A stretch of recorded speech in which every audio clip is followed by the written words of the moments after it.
महाराष्ट्र सरकार की कर्ज माफी योजना को लेकर भंडारा जिले में शिवसेना उद्धव बाला साहेब ठाकरे गुट ने सरकार के खिलाफ मोर्चा खोल दिया है।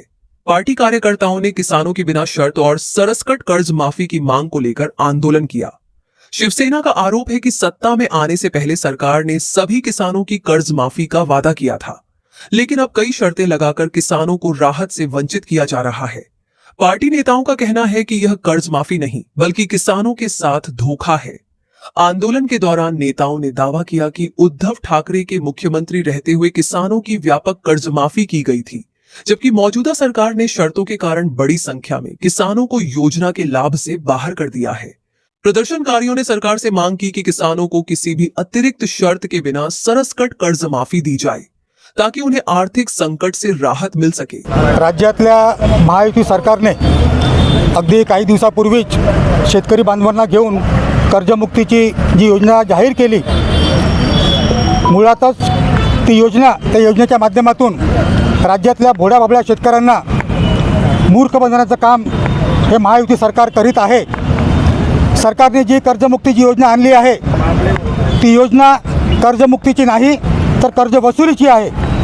कोणत्याही अटी शर्ती शिवाय ही कर्जमुक्ती झाली पाहिजे या मागणीसाठी शिवसेना उद्धव बाळासाहेब ठाकरे पक्षातर्फे आजचे हे आंदोलन आहे। ज्याप्रमाणे सन 2019 मध्ये आमचे पक्षप्रमुख आदरणीय उद्धव साहेबांनी सरसकट कर्जमाफी केली होती, कोणत्याही अटी नाही, कोणत्याही शर्ती नाही, शेतकरी बांधवांनी फक्त आपले सेवा केंद्रामध्ये जायचं, एक फॉर्म घ्यायचा, एक सही करायची किंवा अंगठा लावायचा आणि सरळ 2 लाखापर्यंतचा कर्जमुक्त व्हायचं, अशी ती योजना होती। त्याला कारण म्हणजे उद्धव साहेबांचं मत प्रामाणिक होतं, त्यांच्या मनामध्ये शेतकऱ्यांना कुठेतरी आधार द्यायचा होता म्हणून ती त्या प्रकारे कर्जमाफी होती।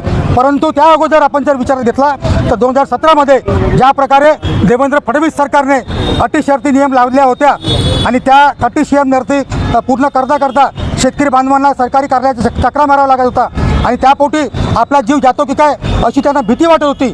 अगदी त्याच हेतूने आजची जी कर्जमाफी आहे ती तशा प्रकारची आहे असं आम्हाला वाटत आहे आणि म्हणून त्याचा निषेध म्हणून, त्याचा विरोध म्हणून आजचं हे आमचं आंदोलन आहे। त्याचप्रमाणे या महाराष्ट्रात शेतकरी बांधवांसाठी जी पीक विमा कर्ज योजना आणलेली आहे त्या योजनेच्या माध्यमातून सुद्धा शेतकरी बांधवांना लाभ कमी तर विमा कंपन्या मात्र दिवसेंदिवस गब्बर होत आहेत आणि शेवटी उन्हाळी धानाचे जे चुकारे होते ते रब्बी हंगामाचे चुकारे अजूनपर्यंत शेतकऱ्यांना मिळाले नाही।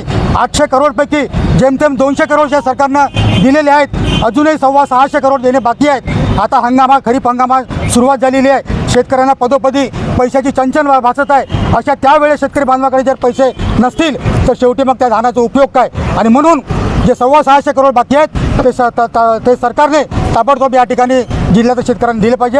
या मागणीसाठी आजचा मोर्चा आहे।